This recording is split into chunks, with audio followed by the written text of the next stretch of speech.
ఇప్పుడు కొంతమంది భిక్షు గారు అయితే బాగుంటుంది, భిక్షు గారు తిరిగి వస్తారు. కొంతమంది వైజాగ్ సత్యానంద ఇన్స్టిట్యూట్కి వెళ్తూ ఉంటారు. సత్యానంద వైజాగ్ అవును. విశాఖపట్నం తెలిసిన వాడే. అవును, మీకు తెలిసిన వారేనండి? అయ్యో, అక్కడ ప్రభాసు, సాయిధరం తేజ్ మీరు కూడా ఇచ్చారా ట్రైనింగ్? ఇచ్చాం. సాయిధరం తేజ, వరుణ్ తేజ్ కూడా వచ్చారు. వరుణ్ తేజ్ కూడా ఇచ్చారా? నేను ఊరికే వాళ్ళ పేర్లు చెప్పి గందరగోళం చేసుకున్నాను. అట్లా కదా, అంతే. అదే వాళ్ళు చెప్పుకోవాలి తప్పితే నేను ఎందుకు చెప్తాను? నేను చెప్పను. నేను సెల్ఫ్ ప్రమోషన్ అనేటువంటి యాటిట్యూడ్ లేదు, మొదటి నుంచి లేదులే మీకు. అది ఉంటే వేరుగా ఉండేది. అలా ఉంటే వేరు. ఆ వేరు ఉన్నప్పుడు ఉండేటువంటి తట్టుకునే శక్తులు వేరే ఉండాలి. అంత ఎందుకు అనవసరంగా? అదే నేర్చుకున్న పిల్లలు చెప్తారు. అంటే గురువుని గుర్తు పెట్టుకోవాలి కదండి ఎవరైనా సరే. పెట్టుకుంటారు, పెట్టుకోకుండా ఎందుకుంటారు? కానీ చెప్పుకోవాలి అనేటువంటి సందర్భం రావాలి కదా వాళ్ళకి. అంటే పలానా వాళ్ళకి నేనే గురువు అని చెప్పుకోవడం మీకు ఇబ్బందికరంగా అనిపిస్తూ ఉంటుందా? నేను చెప్పుకోను. నా సెల్ఫ్ ప్రమోషన్ లేదు అసలు. I don't have that attitude. నేను గొప్ప నటుడిని, నేను మంచి టీచర్ని, నేను గొప్ప సింగర్ని, నేను పాటలు పాడతా, కానీ నేను సింగర్ని నేను ఎప్పుడు నేను చెప్పుకోను. అవసరం వస్తే మ్యూజికల్ కంపోజిషన్ చేసేవాడిని, ఇగో ఇది కరెక్ట్గా ఉంటుందంటే పెట్టేసేవాడిని. ఎన్నాళ్ళు ట్రైనింగ్ ఇచ్చారండి మీరు కొంతమంది హీరోలకి? నాగశౌర్య కానీ, నితిన్ కానీ? 3 months. 3 months. 3 monthsలో షార్ప్ అయిపోయినారు. మణిశర్మ గారి అబ్బాయి కూడా వచ్చాడు. మహతి సాగర్ అనుకుంటా కదా. తర్వాత కీరవాణి గారి అబ్బాయి వచ్చాడు. చాలామంది ఉన్నారండి, చక్కగా చేశారు. వాళ్ళందరూ ఈజీగానే నేర్చుకునే వాళ్ళ డెడికేషన్తో ఎంత ఉంటుంది మీకు? ఏం చెప్తారు? దొంగ తీసుకుని చెప్పగలగాలి. వాళ్ళు మన కంట్రోల్లో తెచ్చుకుని వాళ్ళతో కలిసి వాళ్ళలాగా బిహేవ్. ఎంతసేపు ఉంటుంది ట్రైనింగ్ అట్లా? రోజు ఒక్కోసారి 4 గంటలు ఉంటుంది, ఒకసారి 5 గంటలు ఉంటుంది, ఒకసారి డే అంతా ఉంటుంది. అది ఒక ఫిక్స్డ్ వ్యవహారం. భోజనం తెచ్చుకునే వాళ్ళు వచ్చేటప్పుడే ఫుడ్ ఒక్కోసారి మా ఇంట్లో పెట్టేవాళ్ళం. తండ్రి ఆయన భోజనం చేసేద్దామని. వాళ్ళు కూడా బయటకు వెళ్తే షూటింగ్ మేము తీసుకెళ్తాం అనుకో, బయటకే వెళ్ళిపోయి అందరం కలిసి తినేసేవాళ్ళు. మరి ఫీజు ఎంత ఉంటుంది? సాధారణంగా అడగకూడదు. ఫీజు ఎవరి ఓపిక వాళ్ళకి. నేను ఇప్పుడు ఏదో ఇట్లా ఇది రోలెండ్ వాచ్, దీనికి ఇంత ట్యాగ్ అట్లా పెట్టుకోవాలా. వాళ్ళు స్వతం హాయిగా ఇస్తారు, నేను తృప్తిగానే ఉంటా. అయితే ఇప్పుడు కండిషన్స్కి సర్వైవ్ అవ్వాలి కాబట్టి అందరిలాగానే 4-5 lakhs ఫర్ 3 to 4 months తీసుకుంటున్నాం. వాళ్ళు చెప్తాం ఎంత రాని. మీరు, మీ మిసెస్, మీ పాప ముగ్గురు కలిపి చెప్తారు. ఇప్పుడు మొత్తం సోల్ ప్రాపర్టీగా మా అమ్మాయి హ్యాండిల్ చేస్తాను. ఓకే. నేను కొంచెం రిటైర్మెంట్ టైప్ కాబట్టి మా అమ్మాయి టేక్ ఓవర్ చేసింది, బ్రహ్మాండంగా నేర్పుతోంది. మంచి పేరు తెచ్చుకుని తను ఇండిపెండెంట్గానే తన పేరు తెలుసుకుని వచ్చేటువంటి స్టూడెంట్స్ వస్తున్నారు. అందరిని ఒకేసారి గంపగోతగా 10 మందిని 15 మందిని తీసుకోదు మా అమ్మాయి కూడా. 2 or 3 అంతే. వాళ్ళకి ఆ టైమింగ్ చూసుకుని డిస్ట్రిబ్యూట్ చేసుకుంటే తన పని చేసుకుంటుంది. మధ్యలో వాళ్ళకి తనకేమైనా చిన్న పని ఉన్నప్పుడు, వాళ్ళకి పనులు ఉంటాయి కదా, ఉన్నప్పుడు మా మిస్సెస్ తీసుకుంటుంది. ఓకే. ఇప్పుడు వీళ్ళిద్దరికీ కూడా కుదరలేప్పుడు నాకు ఇస్తారు, మీరు ఇది చెప్పండి అని. అప్పుడు నేను చెప్తూ ఉంటాను. సిలబస్ ఎలా ఉంటుంది వీళ్ళకి? అసలు సిలబస్ అంతా స్పాంటేనియస్గా ఉంటుంది. ఒక ఫిక్స్డ్ సిలబస్ ఉండకూడదు అని నేను నిర్ణయించుకున్నా.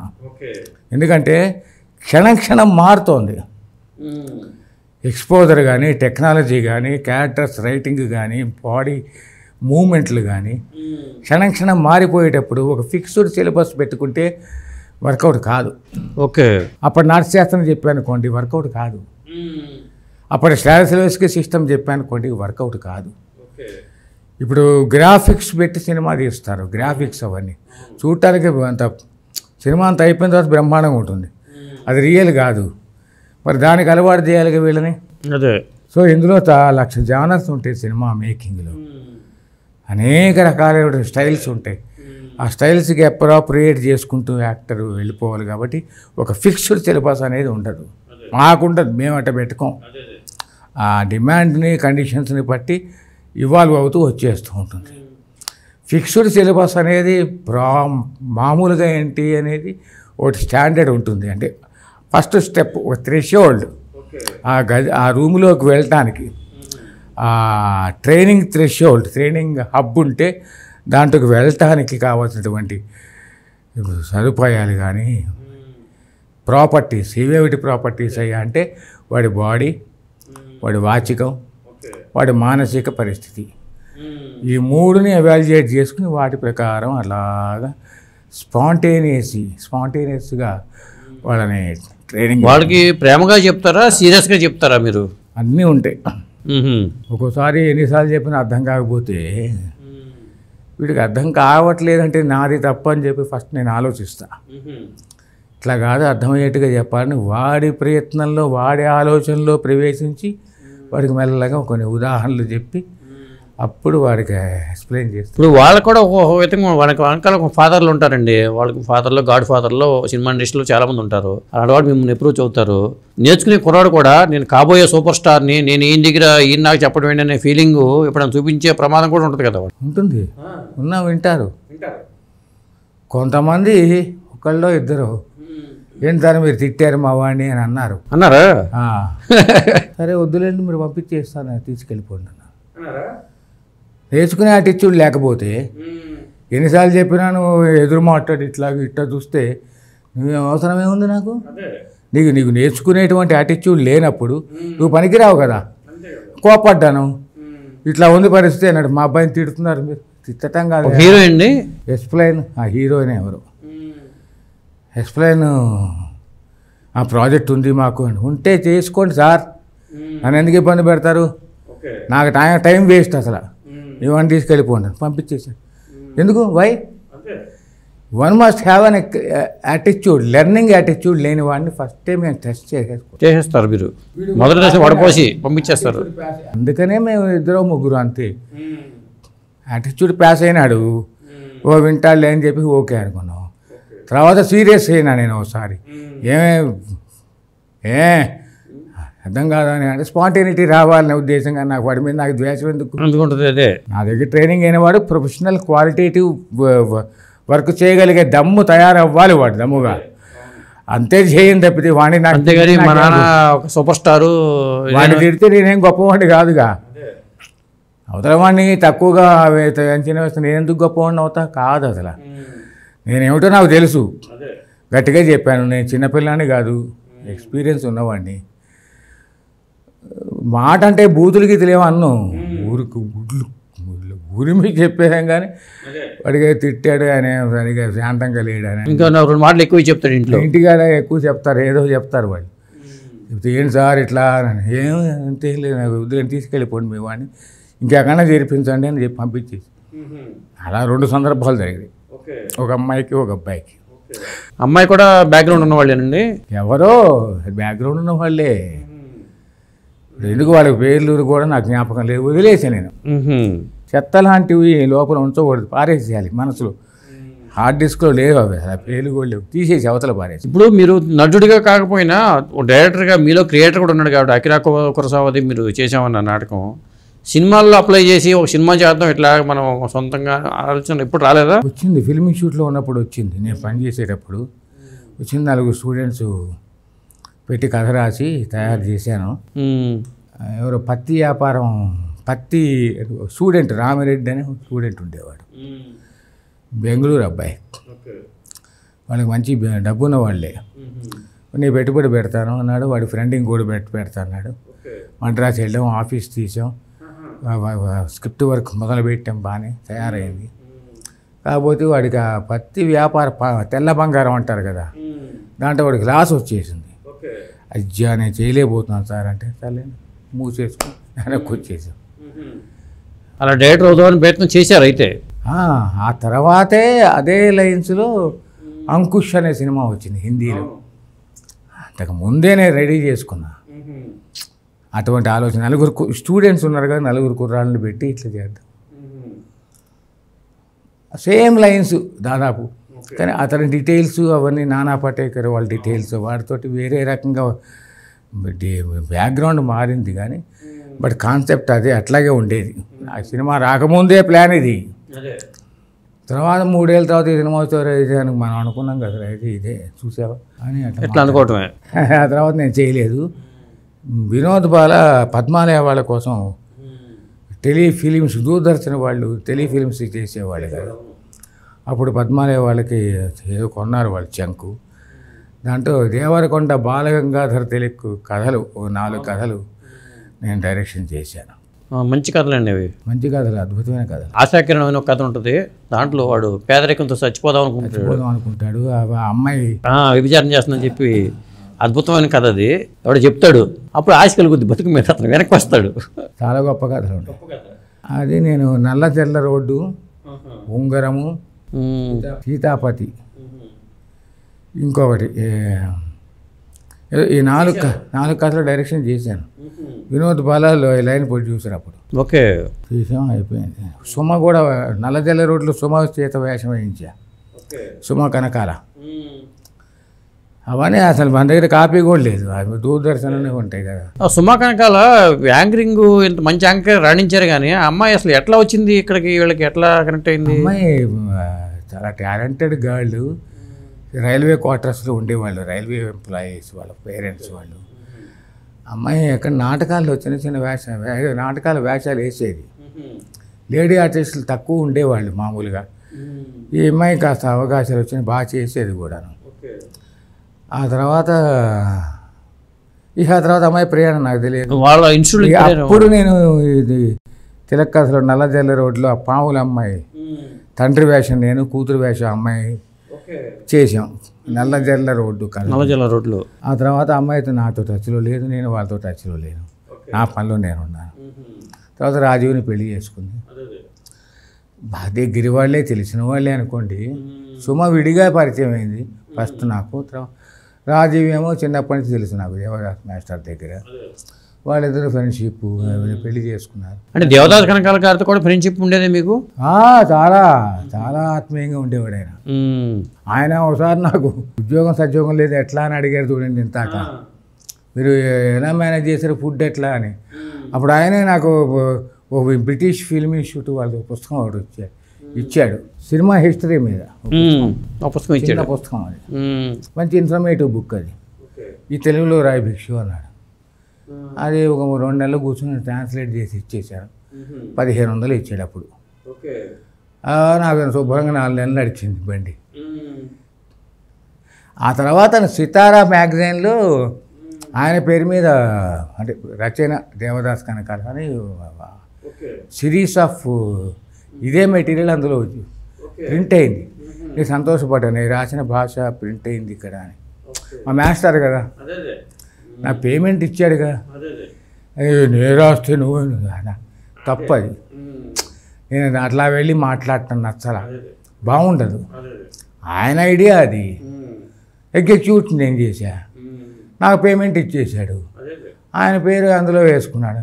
ఆయన చాలా గొప్పవాడు, అప్పటికే పేరున్నవాడు, ఇంకెందుకు.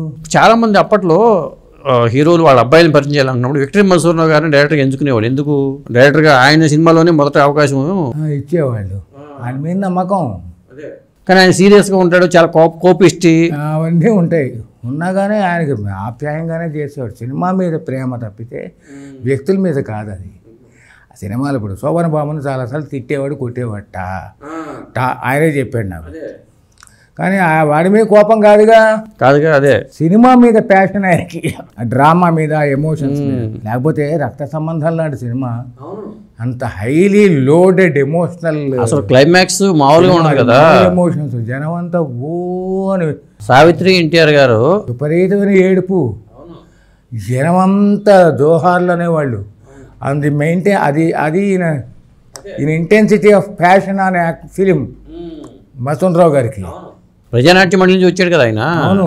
సో ఆ ఎమోషన్ మీద ఆయనకి సరిగ్గా రాకపోతే కోపం వచ్చేస్తుంది. ఆయన ఎక్స్పెక్టేషన్ అది.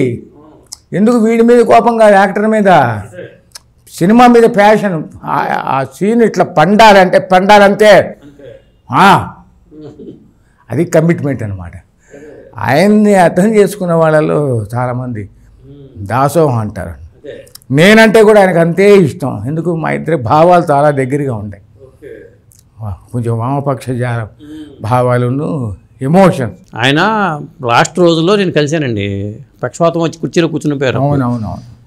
అప్పుడు ఆయన అన్నాడు, నేను దేవుడిని నమ్మేవాడు కాదు కానీ దేవుడిని నమ్ముతున్నాను. ఇప్పుడు జయలలిత తన జాతకం చెప్పింది, తన జాతకం ప్రకారం నేను ఇట్లా ఒక రాష్ట్రాన్ని వెళ్తానని చెప్పింది అని చెప్పాడు. తర్వాత జగ్గయ్య గారు పదని ముందు సినిమా గురించి చెప్తూ ఆయన నాకు మధుసూదన్ గారు చెప్పిన మాట అది. నీ సినిమా ద్వారా పరిచయం అయ్యే కృష్ణ అనే వ్యక్తి పెద్ద హీరో అవుతాడని చెప్పాడట. దాంతో జగ్గయ్య గారు వాళ్ళ తమ్ముడిని తీసుకొచ్చి హీరోని చేశారట ఆ సినిమాలో. పదని ముందుకు వాళ్ళ తమ్ముడు జగ్గయ్య గారి తమ్ముడు కూడా అతని పేరు కృష్ణ అంట. అతను కూడా ఉంటాడు. గుంపులో గోవింద ఇలాగా మన ఘట్టమనేని శివరామకృష్ణ గారు కూడా ఉన్నారు దాంట్లో. కృష్ణ గారు పదని ముందుకులో చిన్న పాత్ర ఇచ్చారంట. పదండి ముందుకులోనా ఆయన చెప్పిన జాతకం ఆ విధంగా నిజమైంది. ఆ కృష్ణ జగ్గయ్య తమ్ముడు కృష్ణ అవ్వకుండా ఈ ఘట్టమనేని శివరామకృష్ణ హీరో అయ్యాడని చెప్పి మధుసూదన్ గారు అన్నారు నాతో ఈ మాట. నేను అందుకని దేవుడిని నమ్ముతున్నాను, నా జాతకం కూడా ఒక జ్యోతిషి చెప్పాడు, నేను పలానప్పుడు చనిపోతానంట అని చెప్పాడు అని కూడా నాతో అన్నారు. అప్పుడు ఆయన గొప్ప విషయం ఏంటంటే, నేను ఒకసారి ఆయన పెద్దవాడు అయిన తర్వాత ఈ పక్షవాతం వస్తేను నాకు కబురు పంపాడు. నేను చాలా బాధపడ్డా ఆయన చూసి, ఆయన అవస్థ చూసి. కుర్చీలోనే కూర్చొని పాపం ఎంత పవర్ఫుల్గా ఉండేవాడు, ఇట్లా అయిపోయినారని చెప్పేసి వెళ్ళి కాళ్ళకి నమస్కారం పెడితే వద్దు పక్కన అన్నాడు. అంత హ్యూమిలియేషన్, అంత గౌరవం ఉన్నాను. గౌరవం అదే. మీరు నమస్కారం ఏంటండి, కూర్చోండి. పాపం చాలా చాలా అభిమానించేవాడు నన్ను. ఆయన నన్ను రామోజీ గారికి పరిచయం చేశారు. రామోజీ గారికి ఉషాకిరణ మూవీస్ అది స్టార్ట్ చేసినప్పుడు మంచి అనలిస్ట్, ఒక అనాలిసిస్ జడ్జిమెంట్ చేసే అబ్బాయిగా ఎవరన్నా ఉన్నారంటే నన్ను పోయి తీసుకెళ్ళాడు ఆయన సబ్జెక్ట్ విషయంలో. తర్వాత రియల్ స్టోరీస్ ఉంటాయి కదా పేపర్లలో కొన్ని, అవును, మార్క్ చేసేవాళ్ళు. దాంట్లో ఈనాడులో కూడా మార్క్ చేసి పంపించేవాళ్ళు. మార్కింగ్ చేసి దాన్ని డెవలప్ చేసేటువంటి ఒక, అంటే మా మాస్టర్ ఉన్నారు భిక్షు గారు అని చెప్పి తీసుకెళ్ళాడు ఆయన. నేను చేయనని చెప్పా. అది డెస్క్ బేస్డ్ పని అది. నేనేమో పెర్ఫార్మర్ని, యాక్టింగ్లో మూమెంటు, పిల్లలతోటి ఇట్లా గట్టిగా ఊగుతూ మాట్లాడటం, దాని మీద నా ప్యాషన్ కదా. అప్పటి నా బ్యాక్గ్రౌండ్ అది కదా. సైకలాజికల్గా ఎక్స్పోజర్ అనాలిసిస్ ఉంది కాబట్టి I can judge A story line. నేను అన్నాను, నేను మీకు జడ్జిమెంట్కి వస్తానంటే ఎవరైనా మిగిలిన పని చేసి పెడితే, లేదంటే కొన్ని కొత్తగానే నేను రియలిస్టిక్గానే కనపడేటువంటివి, ఒక రిఫరెన్స్ ఎక్కడైనా చిన్న ఉంటాయి, అవి వెతుకుతాను, ఇబ్బంది ఏం లేదు. ఆ రిఫరెన్స్ తోటే నేను స్వతంత్రంగా రాసి ఇచ్చేస్తానండి లైన్స్. అంటే మరి ఇక్కడే ఉండండి అన్న. నేను ఉండనండి, వసంతరావు గారి దగ్గరే ఉంటాను నేను. ఆయన ఓకే అని వచ్చేసారు. తెచ్చుకురాలి. ఇంత ప్రేమ ఉంది ఆయనకి. నా వర్క్ కూడా సఫర్తి, ఆయన వర్క్ని పక్కన పెట్టేసి రామోజీ రావు కోసం, ఆయన కోసం నన్ను తీసుకెళ్ళి ఇచ్చేస్తే ఈయన త్యాగం కదా ఆయనకి. ఆయన విషయాలు ఆయన ఇంకొని ఎత్తుక్కోవాలి నా ప్లేసులో. అంత ఉదారమైనటువంటి వ్యవహారం ఆయనకి, వెరీ లిబరల్. ఇప్పుడు మీరు దేవుడిని నమ్ముతున్నారా? దేవుడి నాన్నగారి ప్రభావం కొంత ఉంటుంది కదా అందరికీ దేవుడి విషయంలో. వాళ్ళే కాదు, సంఘం ప్రభావం కూడా ఉంటుంది. దేవుడిని నమ్ముతున్నారా లేదా? మీరు మిమ్మల్ని నమ్ముకుంటే దేవుడిని నమ్మినట్టే. నా మీద నాకు నమ్మకం ఉంది, నేను దేవుడిని నమ్మినట్టే. మా నాన్న చెప్పిన సూత్రం అది, అదే పాటిస్తున్నా. బొట్టు పెట్టుకున్నావు, ఓ భక్తిగా ఉన్నావు, ఇది భక్తికి ప్రతిబింబం కాదు. అది నిన్ను నువ్వు ప్రజెంటేషన్, సంఘంలో నిన్ను నువ్వు ప్రజెంటేషన్ చేసుకోవటం కోసం ఉన్నటువంటి ఆహార్యం అది. ఓకే, సిగ్నేచర్ అంటారు దీన్ని. వాడు ఇట్లా అంటాడు, అది వాడి సిగ్నేచరు. ఇంకోటి ఇట్లా అని మొత్తం దేశం అంతా సున్నం పూసినట్టు పూస్తాడు, అది వాడి సిగ్నేచరు. ఇంకోటి ఏమీ ఉండదు, జుట్టు ఇట్లా ముందుకేసుకుంటాడు, ఇలా అంటూ ఉంటాడు, అది వాడి సిగ్నేచరు. అంటే ఆ వ్యక్తిత్వపు అస్తిత్వాన్ని సంఘంలో ప్రయోగించుకోవడానికి, నిరూపించుకోవడానికి ఉండేటువంటి ఒక ఆటిట్యూడ్ తప్పితే విగ్రహారాధన చేయరు. చెయ్యొచ్చు, తప్పే ఉంది అందులో. ఇప్పుడు నేను నువ్వు నమ్మావు, అది విగ్రహం నేను నమ్మాను, అది పూజ చేసుకుంటా. 4 పూలు పెడతాం, ఇంత ప్రసాదం పెడతాం, నమస్కారం పెడతాం. అది నీకు యాక్షన్, అదంతాను నీకు ఒక చర్య, ఒక ప్రతిచర్య. నీ మానసికమైనటువంటి ఒక ఆధ్యాత్మికత అనేటువంటి పదం కూడా అవసరం లేదు నాకు. ఒక ఫోకస్. నేను పారిపోవట్లా, అది భక్తి అని అన్నం. భక్తి లేకుండా ఏమిటి అని, చెప్పుల మీద దృష్టి ఉంది, భక్తి లేదని ఉన్నాయి కదా పద్యాలు. అది కాదు, ఆ పని మీద ఆ టైములో అక్కడ ఉన్నప్పుడు అది చేయాల్సినటువంటి పని కూలంకషంగా చేయగలగడమే. ఉత్తేజం మీ దగ్గరే నేర్చుకున్నానండి. ఉత్తేజ్కి పాపం కళ్ళు సినిమాకి నన్ను పక్కన హెల్పర్కి దారా అని చెప్పి చిన్నపిల్లాడు అప్పుడు, ఇప్పటికీ పెద్దవాడు అయిపోయినాడు, బాగా మంచి భలే పవర్ఫుల్ ఫీల్ అవ్వాడు. వాడిని కళ్ళు సినిమాలు వేసినప్పుడు వీడిని అసిస్టెంట్గా పెట్టుకున్నారు. ఆ తర్వాత వాడు రామ్ గోపాల్ వర్మ దగ్గర చేరాడు. ఈవి సత్యనారాయణకి బాగా అభిమానం అతనంటే. అలా అలా అలా వాడు పెరిగాడు. వాడు ఇప్పుడు ట్రైనింగ్ ఇన్స్టిట్యూట్ పెట్టారు. అవును, మీ దగ్గర నేర్చుకున్న వాళ్ళందరూ ఒక సపరేట్గా ఇన్స్టిట్యూట్ పెట్టుకున్నారుగా. వాళ్ళు చక్కగా సర్వైవ్ అవుతున్నారండి. I'm very proud of that. No Varma garu మీకు శివాజీ సినిమా టైంలో వచ్చారా? మీ దగ్గరికి వచ్చారా? ఆర్టిస్టులు కావాలి ఇన్స్టిట్యూట్లో ఉన్నాగా అప్పుడు నేను. ఓకే, మధు ఫిల్మ్ ఇన్స్టిట్యూట్లో ఉన్నప్పుడు ఆ పిల్లల్ని తీసుకోవడానికి వచ్చాడు, చూపించాను, కొంతమంది తీసుకున్నాడు. జేడి చక్రవర్తి అప్పుడు జేడీ చక్రవర్తి వాళ్ళు త్యాగరాయ కాన్సెప్ట్లో వర్క్ షాప్ కండక్ట్ చేసేవాళ్ళు అప్పుడు. అప్పుడు జేడీ చక్రవర్తి కూడా అక్కడ one of the participants. Okay, అప్పుడు ఉత్తేజ్ మాతో ఉండేవాడు. ఈ వేషం కావాలి, యాక్టర్ కావాలి సార్ అంటేను రామ్ దగ్గర చేరాడు. అప్పటికే ఈ గురాడు బాగున్నాడు తీసుకున్నాడు. వాడు వెళ్ళాడు, పరిచయం చేశాడు జేడీ చక్రవర్తిని. వాళ్ళ ఇంటి పేరు వేరే, అసలు జేడీ కాదు. వాళ్ళ అమ్మగారు కోవెల శాంత గారు. అవును, కోవెల శాంత గారు రైటర్, మ్యూజిక్ కాలేజ్ లెక్చరర్ ఆవిడ. నేను మ్యూజిక్ కాలేజీలో చిన్నప్పుడు నేను సంగీతం నేర్చుకునేటప్పుడు మా మాస్టర్ రాకపోతే ఆవిడ క్లాస్కి వెళ్ళేవాడే నేను. ఆవిడ చెప్పేది మాకు వోకల్. సో ఆ చక్రవర్తి అక్కడ దాంట్లో సెలెక్ట్ అయినాడు, తీశాడు. అసలు ఆ వేషం వినోద్ బాల చేయాల్సింది.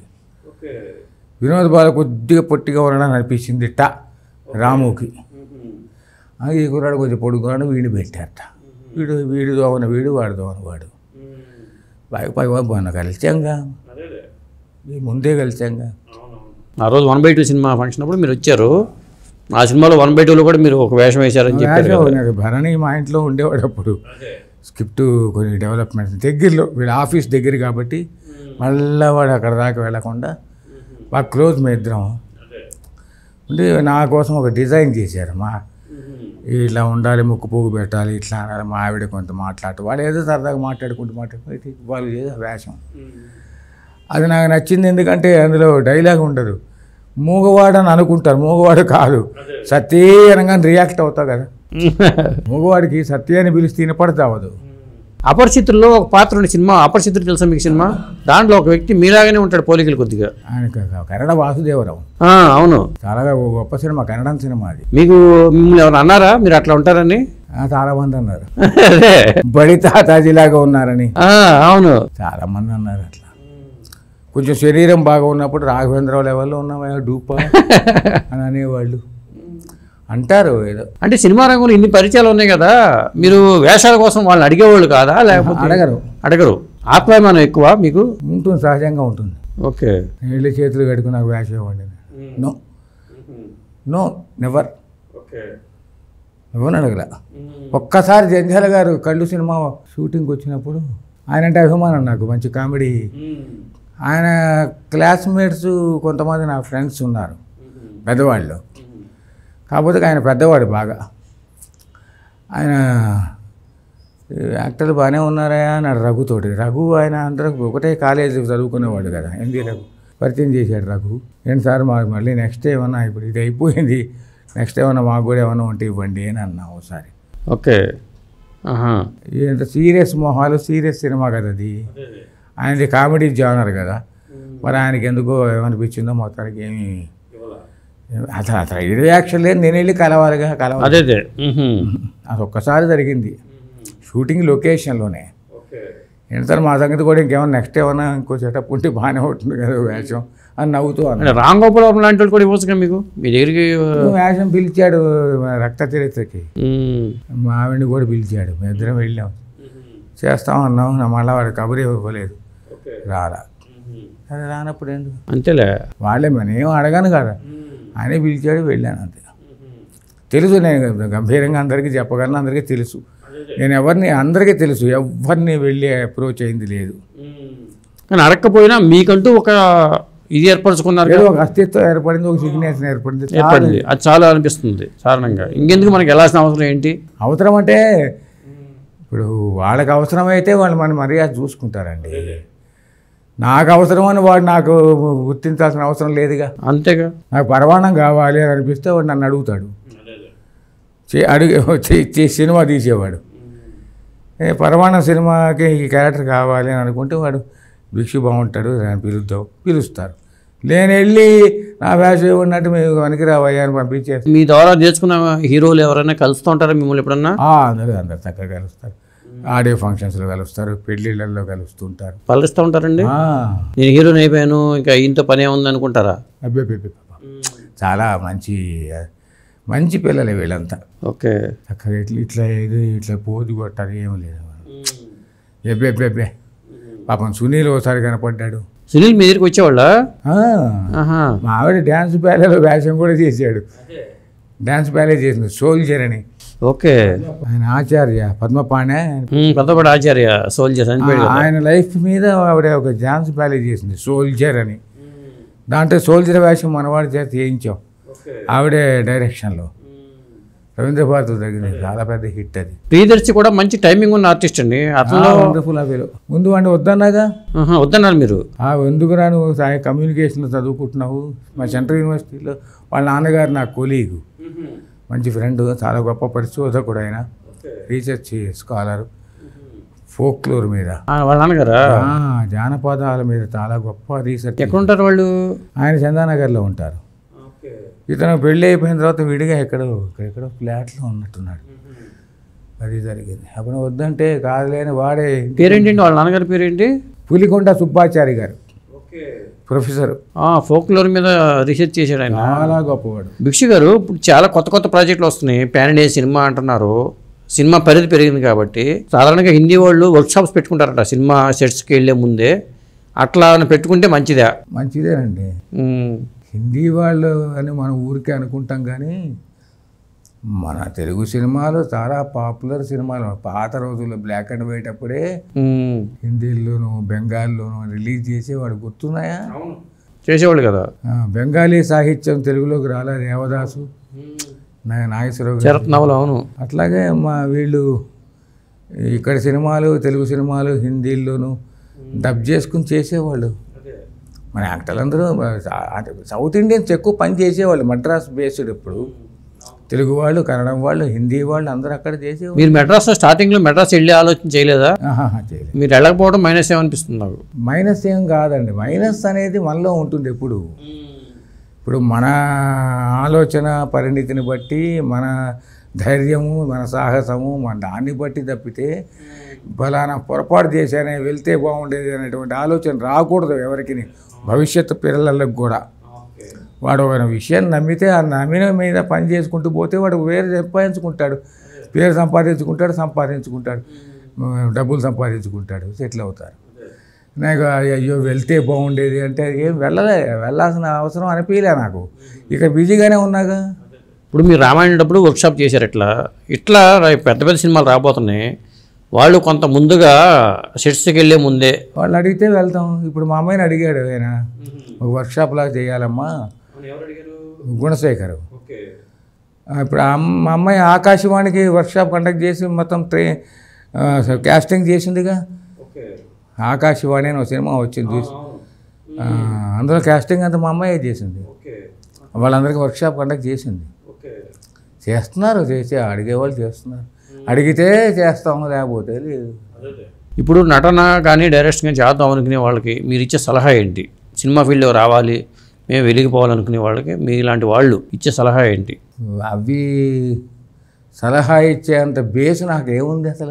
ఫస్ట్ అది ఆలోచించాలి. మీరు ఒక ఇన్స్టిట్యూట్ పెట్టి ఇంతమందికి ట్రైనప్ చేస్తున్నారంటేనే పెట్టలేదు, కానీ పెట్టలేదు. మీరు స్టడీ చేశారుగా థియేటర్ ఆర్ట్స్ మీద. కానీ కన్సల్ట్ చేస్తే నేను వాళ్ళని యాప్టిట్యూడ్ టెస్ట్ చేసుకుని తీసుకుంటున్నారు తప్పితే ఒక ఇన్స్టిట్యూట్ అని పెట్టలేదు. ఇప్పుడు మా అమ్మాయి తన ఇండిపెండెంట్గా స్టార్ట్ చేసుకుంది కాబట్టి భిక్షూస్ హౌస్ ఆఫ్ ఆర్ట్స్ అని పెట్టుకుంది. తను ప్రాక్టీస్ చేస్తుంది. తప్పితే వాళ్ళకి సలహాలు ఇవ్వడానికి బేస్ ఏముంటుందండి మాస్టారు? What base I have? నేను ఇండస్ట్రీలో ఫుల్ టైం అంటే చాలామంది వచ్చేసి సఫర్ అయిపోతూ ఉంటారు. ఇప్పుడు మీరు మీలాంటి వాళ్ళే ట్యాంక్ బండ్ మీదకి వెళ్ళిపోయి దూదాం అనుకున్నారు కాబట్టి సఫరింగ్. కొంతమంది చెప్పేది ఏమిటంటే సఫర్ అయినప్పుడు కూడా షైన్ అయ్యేటువంటి వాళ్ళు ఉన్నారండి. ఇప్పుడు ప్రియదర్శి సఫర్ అయినాడు, విజయ్ దేవరకొండ సఫర్ అయినాడు, మరి వాడు సెటిల్ అయినారుగా. విజయ్ దేవరకొండ గారి ఫాదర్ మీకు పరిచయం అండి? ఫిల్మ్ ఇన్స్టిట్యూట్లో మధు ఫిల్మ్ ఇన్స్టిట్యూట్లో స్టూడెంట్ మీకు. విజయ్ దేవరకొండ వాళ్ళ నాన్న గోవర్ధన్. అవును, ఆయనకి అవకాశాలు రాలేదా నటుడిగా? అప్పుడు టీవీ సీరియల్స్లో బాగా చేసేవాడుగా. ఓకే, సినిమా అనుకున్నాడు, వర్కౌట్ కావట్లేదు సినిమా. మామూలుగా ఇక టీవీ సీరియల్స్ బాగా బిజీగా ఉన్నాయి, పికప్లు బ్రహ్మాండంగా చేసుకున్నాడు. వాళ్ళ అబ్బాయిని ట్రైనింగ్కి సూత్రధార్ దగ్గరికి పంపించాడు. నా ఫ్రెండ్ వినయ్ వర్మ అని, అతని దగ్గరికి పంపించాడు. వాడు షైన్ అయినాడుగా పిల్లాడు, చాలా మంచి పేరు తెచ్చుకున్నాడు. పోనీ ఇట్లా ఈ ఫీల్డ్లో రావద్దాం అనుకునే వాళ్ళకి ఏ ఇన్స్టిట్యూట్ బెస్ట్? ఇన్స్టిట్యూట్ ఏది బెస్ట్ అంటారా? చాలా ఉన్నాయి, ఎక్కడికి వెళ్ళాలో తెలియదు. చాలామంది మోసం చేస్తూ ఉంటారు. సినిమా డైరెక్టర్ల పేర్లతో కూడా ఇన్స్టిట్యూట్లు వచ్చేస్తుంది. ఒక డైరెక్టర్ పేరుతో ఇన్స్టిట్యూట్లు పెడుతూ ఉంటారు. ఏదో కృష్ణవంశీ యాక్టింగ్ ఇన్స్టిట్యూట్ అంటాడు. అసలు నిజంగా ఆ డైరెక్టర్ సంబంధం కూడా ఉండదు. నాగార్జున యాక్టింగ్ ఇన్స్టిట్యూట్ అంటారు. ఇట్లా ఎక్కడికి వెళ్ళాలి, ఎవరికి ఏ ఇన్స్టిట్యూట్ చేరాలి అనుకుంటే మీరు ఇచ్చే సమాధానం ఏంటి? ఇప్పుడు అందరికీ గూగుల్ ఒకటి ఉంటుంది కదండి. గూగుల్ చేసి ఆ స్టారింగ్లు చూసి ఇది కరెక్ట్, ఇది ఫలానా అని అనుకుని వాళ్ళు చేరుతున్నారు. చేరిన తర్వాత వాళ్ళు ప్రూవ్ చేసుకున్నారా లేదా మనకు తెలియదు. తర్వాత గూగుల్ ఉన్నమ్మాడు, గూగుల్ తల్లి ఉన్నప్పుడు మనం ఫలానా ఇన్స్టిట్యూట్లో చేరానంటాం కూడా భావ్యం కాదు. స్టాండర్డ్ ఇన్స్టిట్యూట్లు అంటే మీకు రామానాయుడులో ఉంది, రామోజీ ఫిల్మ్ సిటీలో ఉంది. మరి అవన్నీ స్టాండర్డ్ పేరున్న ఇన్స్టిట్యూట్లు, పెద్ద పెద్ద ఇన్స్టిట్యూట్లు. అన్నపూర్ణలో ఉందని చెప్పి, అన్నపూర్ణలో కూడా ఉంది. మరి ఇంకేమి మధు ఫిల్మ్ ఇన్స్టిట్యూట్ ఉంది, మేము పనిచేసిన మధు ఫిల్మ్ ఇన్స్టిట్యూట్ ఉంది. ఇప్పుడు మధు ఫిల్మ్ నడుస్తుంది, ఇంకా నడుస్తుంది. ఈవినింగ్ అందని అన్నారు, నడుస్తుంది. కానీ నాకు ఇన్స్టిట్యూట్ అవ్వడం వేరు, దాంట్లో ఉండే ఫ్యాకల్టీ వేరు కదండి. ఇప్పటికప్పుడు మారుతారు కదండి, ఎవరు ఎక్స్పోజర్ వాళ్ళకి ఉంటుంది కదా. ఎవరో అలాగే ఉత్తేజ్ లాంటి వాళ్ళు అయ్యూబ్ ఖాన్ పెట్టుకున్నాడు. బషీర్ అని నా స్టూడెంట్, థియేటర్ స్టూడెంట్ ఇక్కడ బ్రహ్మాండంగా పని చేసుకుంటున్నాడు. బీ స్టూడియో అని పెట్టాడు. దే ఆర్ ఆల్ వర్కింగ్ అండి, ఆల్ క్వాలిఫైడ్ పీపులే. ఉత్తేజ్ ఒకడు, బషీర్ ఒకడు, అన్నపూర్ణ ఒకటి, వినయ్ వర్మ ఎవరైనా చెప్పారు కదా, వినయ్ వర్మ సూతధార, రామోజీ ఫిల్మ్ సిటీ, రామానాయుడు, ఇన్ని ఉన్నాయి. ఇంకేమీ కావాలి? తీసుకునేవాడికి ఆలోచన రావాలి, ఇక్కడికి చేరదామని. అదే అక్కడ చేరిపోయిన తర్వాత నేను ఫలానా ఇక్కడ చేరు అని నేను రికమెండ్ చేయలేను కదా. కాకపోతే చేరంగానే నేను తెల్లారిపాటికి హీరో అయిపోయానని కళ్ళకంటారు, అదొక ప్రాబ్లం ఉంది. అది వాళ్ళ సైకలాజికల్ పరిస్థితి అండి, వాళ్ళ పరిణితిని బట్టి ఉంటుంది. అది ప్రాబ్లమే అవుతుంది. వెనకాల ఫైనాన్షియల్గా మనకి వెనకాల ఆస్తులు ఉంటే పర్లేదండి. కొంతమంది ఏంటంటే అది ఏమి లేకుండా దీని మీద నమ్ముకుని వచ్చేస్తూ ఉంటారు, అది సఫర్ అవుతుంటారు కొంతమంది. చాలామంది ఉన్నా కూడా సఫర్ అవుతారండి, బయట బ్యాక్గ్రౌండ్ ఉన్నా కూడా సఫర్ అవుతారు. అక్కినేని ఫ్యామిలీలోనే కానీ ఆయన ఫ్యామిలీలో సుశాంత్ ఎంత స్ట్రగుల్ అయినాడు. సుమంత్ వండర్ఫుల్ యాక్టర్ అండి. సుమంత్ ఏది మరి పరిస్థితి? అవన్నీ యాక్టింగ్ తప్పు కాదండి, పరిస్థితులు, లొకేషన్ కానీ ఆ కథలు కానీ అదృష్టం అనుకోవాలా. కొంతమంది ఏమో టాప్ స్టార్లు అయిపోతారు. అన్నీ ఉంటాయి, అదృష్టం ఉంటుంది, అన్నీ కలిసి రావాలి, కథ రావాలి, ఆ కథల్లో ఉండేటువంటి పాత్ర మంచి డైరెక్టర్ పడాలి, ఆకట్టుకోవాలి, ఆడియన్స్ని పట్టుకోవాలి. అంటే ఇప్పుడు అర్జున్ రెడ్డి సినిమా ఉంది, పరమ నీచంగా ఉంటుంది, నాకు నచ్చలా అస్సలు. నేను ధైర్యంగా చెప్పగలను, ధైర్యం అంటే అందులో తప్పేం లేదు, అనాలిసిస్. అది ఆ క్యారెక్టరు ఉండవలసిన క్యారెక్టర్ కాదు సొసైటీలో. అదే మీరు ఆ పరంగా చూసుకుంటే సంఘంలో బతకాలి, సరిగ్గా మర్యాదగా బతకాలి అనేటువంటి వాడు సరైనటువంటి కథానాయకుడిని పట్టుకోవాలి. కానీ అవలక్షణాలతోటి ఆడపిల్ల వీడి భాష ఆస్తి అయినట్టు దాని మీకు ఆ క్యారెక్టరైజేషన్ నచ్చలా, హీరో క్యారెక్టరైజేషన్, ఆ రచనే తప్పు. అది ఆ designing of A character is తప్పది. నువ్వేం కమ్యూనికేట్ చేస్తున్నావు ఆడియన్స్కి? What do you want to communicate with the audience, that this fellow is the hero? Do you have any guts to say that fellow is the hero? వాడు ఏం prove చేశాడని సంఘంలో? కానీ cinema ఆడిందిగా, అందుకనే ఇగో ఇటువంటి జనంకి నచ్చుతుంది అది. అదే ఎందుకు బయట ఎక్కువ రేపులు ఎక్కువ, అమ్మాయిల్ని తీసిపారేసేటువంటి తెలివితేటలు ఎక్కువ ఉన్నాయి ఇప్పుడు దేశంలో. మీ ఫేవరెట్ హీరో ఎవరు? నాకు అమితాబ్ బచ్చను, కమల్ హాసను, రజనీకాంత్, చాలా గొప్ప యాక్టర్లు వీళ్ళు. మీరు తెలుగు వాళ్ళు కాకుండా మీరు ఇతర భాష వాళ్ళని చెప్తున్నారు. నారాయణరావు ఏం యాక్టర్ అండి, పిఎల్ నారాయణ ఎంత గొప్ప. నారాయణరావు అంటే మన అంతులేని కథలో ఉన్న నారాయణరావు, వండర్ఫుల్ యాక్టర్ ఆయన. ఓకే, పిఎల్ నారాయణ గారు అద్భుతం. ఆయన ఇక్కడ ఆయన కాదంటే ఆయన తెలుగు ఆయన కాదంటే ఈ తరంలో హీరోల్లో మా రామ్ ఎంత గొప్పవాడు. రామ్ అంటే ముద్దు నాకు, మహాబ్రహ్మాండం చేస్తాడు. రామ్కి మీరు ట్రైనింగ్ ఇచ్చారా? జూనియర్ ఎన్టీఆర్ మామూలు వాడా. రామ్ చరణ్ ఎట్లా ఇవాల్వ్ అయినాడు అండి. వీళ్ళందరినీ పక్కన పెట్టండి. అల్లు అర్జున్ అసలు ముందు చూస్తే ఏమిటి బిడ్డలు నేనే అనుకున్నా, ఆ గంగోత్రి. ఆ తర్వాత చూస్తే దిమ్మ తిరిగిపోయింది అతని పెర్ఫార్మెన్స్లు. అతను చూస్తే ఎట్లా ఇవాల్వ్ అయినాడు ఆయన, ఏమండి. సో ఆ పని మీద ధ్యాస పెట్టుకున్నప్పుడు అంత అంత ప్రూవ్ చేసుకుంటారు వాళ్ళు. అతనేమో అందగాడు అని ఇంతక అందం గురించి మాట్లాడుకున్నారు. అందగాడా, అందం ఎందుకు వచ్చింది? అల్లు అర్జున్ అనేటువంటి ఒక అందం ఎందుకు వచ్చింది? ఆ క్యారెక్టర్లో లీనమైపోయి అసలు చేయగలిగినటువంటి సామర్థ్యం సంపాదించుకున్నాడు. అప్పుడు అందం కనపడుతుంది. అదే విడిగా వాడి సామర్థ్యం ఏమి తెలియనప్పుడు ఇలా చూస్తాడు, అదో ఎట్లా ఉన్నాడు ఏంటి అని అనుకుంటాం. ఇప్పుడు బాలకృష్ణ గారికి ఈ మధ్యకాలంలో హిట్లు వస్తుంది వరుసగా. అఖండ చూసారా మీరు? అఖండ చూసాగా. అఖండ, వీరసింహారెడ్డి, భగవంత్ కేసరి. అఖండ ముక్కలుగా ఖండఖండాలుగా చూసారు. ఖండఖండాలుగా చూసారా? అదే ఇప్పుడు బాలకృష్ణ గారి నటనను చూస్తే అప్పటికి ఇప్పటికి మీరు గమనించిన తేడా ఏమైనా ఉందా? తేడాలు ఉండవండి. ఎందుకంటే సినిమా మారినప్పుడల్లా తేడా కనపడుతుంది. తేడా రావాలి, అదే రావాలి. కథ, ఆ పాత్ర మారినప్పుడల్లా మారాలి కదా. వాచికం, ధోరణి, క్యారెక్టరైజేషన్ అది ఎంత మారిపోతాయిగా, మారాలి. ఎప్పుడు ఒకే రకంగా ఉండడు ఆయన. ఉండటానికి లేదు, ఏ యాక్టరే ఉండటానికి లేదు. అంటే పాత్రలు ఎంపికల పరంగా మంచి స్టెప్ వేస్తున్నాడే అనిపిస్తుంది. అందుకనే అంత మంచి పాత్రలు వస్తున్నాయి. మంచి పాత్రలు వస్తాయి. నాకు ఆయన అంటే చాలా ఇష్టం కూడా. అతను ఏం మనసులో పెట్టుకోడు, డైరెక్ట్గా మాట్లాడేస్తాడు, బ్రహ్మాండంగా మాట్లాడతాడు. మీ మీద ఆప్యాయత, ప్రేమ వస్తే వదలడు. అదే చాలా సైకలాజికల్గా హీ హ్యాజ్ ఏ మాయకంగా కాదు, చిన్నపిల్లల మనస్తత్వం అనుకోవాలి. అది ఉండదు. ఆ పిచ్చి మనస్తత్వాలు లేవు. అదే కల్మషం లేదు మనిషి, కల్మషం లేదు, కపటం లేని మనిషి, కపటం లేని మనిషి. అది చాలా బాగా దగ్గరగా చూశాను నేను.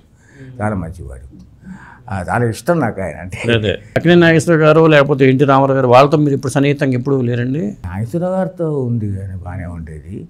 రామారావు గారి దగ్గరికి వెళ్ళేంత ధైర్యం లేదు, మేము దూరమే. చాలా ప్యాషన్ ఉండేది. ఇన్స్టిట్యూట్లో చదువుకునేవాళ్ళం కదా యాక్టింగ్కి. ప్రతిసారి రామారావు గారే గుర్తొచ్చేవారు. అప్పుడే మీకు తెలుగుదేశం పార్టీ పెట్టడం, ఈ కుర్రాలతో పాటు మేము కూడా జనంలో వెళ్ళేవాళ్ళం. రామకృష్ణ స్టూడియో అక్కడికి వెళ్ళేవాళ్ళం, ఆయన చూసేవాళ్ళం. ఏం ఆరాధ్యం, మాకు ఆరాధన వచ్చేది, కళ్ళమ్మ నీళ్ళు తిరిగేవి ఆయన చూస్తే. దూరంగా చూసినా మాకు అబ్బా రామారావు అని, అంత అద్భుతమైన మనిషి ఆయన డిసిప్లిన్. ఇందాక మీకు నెగిటివ్ పాత్రలు అన్నా కదా, ఇప్పుడు రాముడి పాత్రకి రావణాసుడి పాత్రకి వేరియేషన్ ఉంటుంది. రావణాసుడి పాత్ర పోషిస్తే మంచి పేరు వస్తుంది, అది కూడా చేశాడు ఆయన రామారావు గారు. అదే అంటే నటుడు ఇప్పుడు రాముడిగా ఉన్న పాత్ర కన్నా రావణాసుడిగా వేసిన వాళ్ళకి ఎక్కువ గుర్తింపు వస్తుంది అని అడుగుతున్నా. అందుకే కదా అర్జున్ రెడ్డి హిట్ అయింది. అదే మరి ఇంకా అర్జున్ రెడ్డి లాంటి పాత్రలే వస్తాయి. ఏం చేస్తారు, మీలో అర్జున్ రెడ్డి బాగా నాటుకుపోయాడు. ఒక నెగటివ్ యాటిట్యూడ్ ఉంది వీడికి, ఉంటే వీళ్ళలో ఉండేటువంటి నెగటివ్ యాటిట్యూడ్ వాడు ఐడెంటిఫై చేసుకుని, ఎంపథైజ్ చేసుకుని సక్సెస్ చేస్తాడు. అందుకే చెడ్డవాళ్ళంటే ఇష్టమే ప్రపంచంలో, మంచివాడంటే ఎదవ చేతగాని వాడని. అంతే కదండి. అంటే బొట్టు పెట్టుకుని ముందు బెంచ్లో కూర్చున్నాడు కన్నా వెనక బెంచ్లో అల్లరి చేసేవాడికి పేరు ఉంది. నేను ఎప్పుడు బ్యాక్ బెంచేగా. మీరు బ్యాక్ బెంచేనా? మరి బొట్టు పెట్టుకున్నారు కదా. బొట్టు ఇప్పుడు పెట్టుకున్నాం, అప్పుడు బొట్టు పెట్టుకునే అవకాశమే లేదు. కానీ బాగా మా ఎడ్యుకేషన్ బాగుండేదిలేండి. మాకు సంస్కృతం నేర్పారు, తెలుగు సాహిత్యం నేర్పారు. అంటే బ్యాక్ బెంచ్లో ఉన్నా కానీ మీరు పైకి వచ్చారు. బ్యాక్ బెంచ్లో సాధారణంగా ఇప్పుడు పైకి వస్తారు. అంటే అవలోకించడం ఎక్కువ, అబ్జర్వేషన్ ఎక్కువ అన్నమాట. ఈ అబ్జర్వేషన్ ఎక్కువ ఉన్నవాడు చాలా, అంటే నేను ఉదాహరణ చెప్పట్లేదు కానీ ఎక్కువ టాకటివ్గా ఉండేవాడిని కాదు, ఇన్ఫీరియారిటీగా ఉండేవాడిని. ఎందుకంటే ఎకనామికల్లీ వెరీ లో అనమాట. వాళ్ళతోటి కాంపిటీషన్ కష్టం నాకు ఒకటిని. ఆ తర్వాత దూరంగా ఉండి అనలైజ్ చేసుకుంటూ బాగా అబ్జర్వ్ చేసేవాడిని. ఆ అబ్జర్వేషనే యాక్టర్లకి చాలా ముఖ్యం. అంటే భవిష్యత్తు ఎట్లా ఉంటుందో ముందు ఊహించగలిగేటువంటి శక్తి వస్తుంది అబ్జర్వ్ చేస్తే. అది ఏ నటుడికైనా ఉండాలి అబ్జర్వేషన్ అనేది, ఏ వ్యక్తికైనా ఉండాలి, పరిశీలన ఉండాలి. తర్వాత ఒక నీకు సహజంగానే ఒక నిజాయితీ, ఈ కాన్షియస్నెస్ ఉండాలి, కాన్షియస్గా బతకాలి. తప్పు చేస్తున్నాం అనే ఫీలింగ్ తోటి తప్పే చేసిన వాడు ఒక రకం, ఆ ఒంగు ఎవడేమనుకుంటే నాకేంటని చెప్పి తప్పు చేసేవాడు ఒక రకం, అసలు ఈ తప్పే కాదు గోలా అని చెప్పి అనేవాడు ఇంకో రకం. సో తప్పు కామనే, కానీ అనుకునే వాళ్ళల్లో ఉండేటువంటిది డిఫరెంట్ పాత్రలు వస్తాయి. సో ఈ అర్జున్ రెడ్డి అనేవాడు తప్పు అని వాడు అనుకోలేదు, వాడు నమ్మాడు, జనం నమ్మారు, జనానికి కూడాను ఇది కరెక్టే గురు ఇట్లాగే ఉండాలి అని చెప్పి జనం నమ్ముకునే వాళ్ళు ఎక్కువ మంది ఉన్నారు. ఆ క్యారెక్టరైజేషన్ మీకు నచ్చకపోవచ్చు, కానీ జనానికి నచ్చింది, యాక్సెప్ట్ చేశారు. అందుకనే నేను అనేది ఏంటంటే జనం యాటిట్యూడ్లో అది ఉంది, వాడు ఐడెంటిఫై చేశారు, ఎంపథైజ్ చేశారు. రావణాసురుడు అందుకే నచ్చుతాడు, వాడు వేరే వాడి పిల్లలు లాక్కెళ్ళి అదేదో వ్యభిచారం చేద్దామో లేదా ఇంకోటి ఏం చేద్దామని తీసుకెళ్ళిన వాడికి ఆ యాటిట్యూడు ఉన్న వాళ్ళకి నచ్చుతాడు వాడు. మళ్ళీ వాడిని మసిపూసి చాలా గొప్పవాడు శివభక్తుడు అని చెప్పి దానికి మళ్ళీ కొంచెం మేక్ ఓవర్ చేసే వ్యవహారం ఇవన్నీ ఉన్నాయి. ఆ ఒక్క రావణాసుడి క్యారెక్టర్తోనే ఎన్నో సినిమాలు చేయొచ్చు మోడరైజ్ చేసి చేయొచ్చు. కరెక్టే. ఇప్పుడు ఏమనండి, ఇప్పుడు రావణాసుడు కాన్సెప్ట్ ఆఫ్ క్యారెక్టర్ని డిజైన్ చేసి ఇప్పుడు సాఫ్ట్వేర్ ఇంజనీర్లు ఉండేటువంటి యాటిట్యూడ్ని క్యారెక్టర్ ఫిజికల్ క్యారెక్టర్ వృత్తిపరంగా రావాడు. రావణాసుడు ఆలోచన ఉందనుకోండి, వేరే వాడి పెళ్ళాన్ని వాడి కొలిగి పెళ్ళాన్ని వాడు లేపుకెళ్ళిపోయినాడు అనుకోండి, వెళ్తున్నారుగా ఇంకా ఇప్పుడు వెళ్తున్నారు. సమాజం అలా ఉందిగా, నువ్వు నాతో సంసారం నచ్చలేదు, నువ్వు వాడు బాగుండని వాడితో పాటు లేచి వెళ్ళిపోయింది అనుకోండి, యాక్సెప్ట్ చేస్తున్నారుగా. అందుకనే కన్యాదానం లాంటి సినిమాలు హిట్ అయినాయి కదా, అవుతున్నాయి. సో ఒక క్యారెక్టరు అమితమైనటువంటి ప్రేమని సంపాదించుకోవటానికి ఆడియన్సే దోహదపడతారు. మీకు బాగా నచ్చిన సినిమాలు ఏంటి? మీరు చూసిన వాటిలో మీరు ఎనలిటికల్గా చూస్తారు కాబట్టి అద్భుతంగా తీసాడు, నా భూతో నా భవిష్యత్తు ఈ సినిమా అనిపించింది. సినిమాల్లో అప్పటి నుంచి ఇప్పుడు దాకా చాలా అద్భుతంగా తీశారు ఈ సినిమా, డైరెక్టర్ చాలా అద్భుతంగా చేశాడు అని అనిపించిన సినిమాలు ఏమైనా ఉన్నాయా? ఉన్నాయండి, చాలా ఉంటాయి. చాలా అద్భుతమైన సక్సెస్ఫుల్ సినిమాలు ఉన్నాయి. ఉదాహరణకి రక్త సంబంధం అని చెప్పే కదా, అది అబండెంట్ ఎమోషనల్ని బాండేజ్ పెట్టాడు ఆయన. చాలా కష్టం అది చేయడం ఈ రోజుల్లో, అంత నటించడం కూడా కష్టం అసలు. అలాంటి ఈ రోజుల్లో అటువంటి ఎమోషనల్ బాండేజ్ ఉన్నటువంటి క్యారెక్టర్లు కనపట్లేదు సొసైటీలో. ఈరోజు ఫ్లాప్ అయిపోతుంది అది. ఎందుకంటే అటువంటి అత్తగారులు లేరు అంటే అట్లా క్రూడ్గా దొంగతనం మోపి గాజులు దొబ్బేసింది అని చెప్పి అందులో ఒక స్టోరీలో రాస్తారు కదా, అలా క్రూడ్గా అంతకంటే క్రూడ్గా ఉన్నాయి, కానీ పైకి మాత్రం అందంగా మాట్లాడుకుంటూ చేస్తుంటారే. సో అటువంటి సామాజిక మార్పులతోటి ఆ క్యారెక్టరైజేషన్ పెట్టుకున్నా కూడా హైట్ అవుతాయి. ఇప్పుడు క్యారెక్టరైజేషన్ చాలా ఇంపార్టెంట్ అండి. మీరు చెప్పిన వాటిలో నరేష్ గారు మన ఈ మధ్యన ఒక సినిమాలో ఆయన నటన అద్భుతమైన నటన కనపరిచాడు. మన విజయ నిర్మల గారి అబ్బాయి పొడుగు అబ్బాయా? విజయ నిర్మల నరేష్ అండి, నరేష్ చాలా మంచి ఆర్టిస్టు. అదే అద్భుతంగా చేసాడు. అలాగే గోపరాజు రమణ అనే రంగస్థల నటుడు. అవును, నా కొలకలూరి మావాడే, మా ఊరు వాడే. మొన్న మధ్య స్వాతి ముత్యం సినిమాలో ఆయన క్యారెక్టరైజేషన్ కానీ దర్శకుడు డిజైన్ చేసిన విధానం కానీ, అంటే దర్శకుడు చెప్పడంతో పాటు ఆ నటుల్లో కూడా ఉండాలి కదా, అది చేయగలగా. అదేగా నేను చెప్పిన ఇంత నుంచి నటుల్లో ఆ ఎక్స్పోజర్ ఉండాలండి, ఆ అబ్జర్వేషన్ కెపాసిటీ ఉండాలి, అందులో పాత్రలోకి ఇమిడిపోయేటువంటి తెలివితేటలు అవన్నీ స్పాంటేనిటీ ఇవన్నీ రావాలి. సినిమా ఫేస్కి దానికి తగ్గట్టుగా ఉండే రియాక్షన్స్, ఇంటెన్సిటీ రియాక్షన్స్ ఇవ్వాలి. అది సినిమాలు ఇంతకు అడిగింది మీరు. నాకు ఎప్పటిదో రక్త సంబంధం బాగా గుండెలు గుచ్చుకుని ఇప్పటికీ గుర్తు వస్తుంది. అట్లాగా హైలీ డ్రమటర్జీ అంటే ఏముంది, ఎమోషనే. ఇప్పుడు కె విశ్వనాథ్ గారి సినిమాలు ఉంటాయి, అది ఒక తరహాలో వెళ్ళిపోతుండే, శంకరాభరణం కానీ లేకపోతే ఆ ప్యాటర్న్లో సాగర్ సంగమం అద్భుతమైన సినిమా. ఇలాగే రాము అనే సినిమా అప్పట్లో ఎన్టీ రామారావు గారి సినిమా, రాము మంచి సినిమా. ఇట్లా కొన్ని ఉంటాయి మీకు అనిపిస్తూ ఉంటాయి, అరే ఈ సినిమా అద్భుతంగా ఉంది. రజనీకాంత్ సినిమా, పలానా సినిమా. మీకు రజనీకాంత్ సినిమా మీద భయం కదా ఫస్ట్ నుంచి. సో సినిమా అంటే ఆసక్తి ఉండి సినిమా చూడాలి అని అనుకుని కుదురుగా కూర్చుని ఆలోచించేటువంటి ఆలోచన లేదు నాకు. అందుకని పెద్దగా సినిమాల్ని నేను సినిమాలాగా చూస్తా తప్పితే ఏదో పెద్ద ఇంకా ఎనలైజ్ చేసి విశ్లేషణ చేసే అంత అవసరం లేదు, ఆ కోణం లేదు. అది నా ప్రొఫెషన్ కాదు. అది జర్నలిస్టులు విమర్శలు చేసేవాళ్ళు వాళ్ళు రాసుకోని వాళ్ళకి ఇప్పుడు అమితాబ్ అంటే మీరు ఇష్టం అన్నారు అంటే జంజీరు చాలా ఇష్టం నాకు. జంజీరు దివారు అప్పట్లో మజ్బూరు ఈ కోటలో షోలే అప్పట్లో మరి ఒక ట్రెండ్ కదా అవి. అదంతా కంటెంట్లో ఉండేటువంటి డ్రమటర్జీ వల్ల ఆ హైలీ ఎమోషనల్ క్యారెక్టర్స్ చాలా బాగా చేస్తాడు ఆయన, చాలా బాగా చేస్తాడు, మహానుభావుడు ఆయన. ఆయనకున్న ఎక్స్పోజర్ వేరు, ఆయన బ్యాక్గ్రౌండ్ వేరు. చాలా రిచ్ ఫెలో వాళ్ళు, రిచ్ ఫెలోస్ మొదట్లో. వాళ్ళ ఫాదర్ కూడా మంచి పేరున్న వ్యక్తే కదా, గొప్ప కవి, రిచ్ పీపుల్ వాళ్ళు. అటువంటి రిచ్ పీపుల్ కూలివాడి వేషం అంత అద్భుతంగా చేశాడు అనేది ఒక ఎక్సైట్మెంట్ నాకు. అదే దీవార్లో అవును, షిప్పుల్లో అవును పనిచేసే కూలీగా పాత్ర అది చేయగలిగాడంటే మరి ఎంత గొప్ప.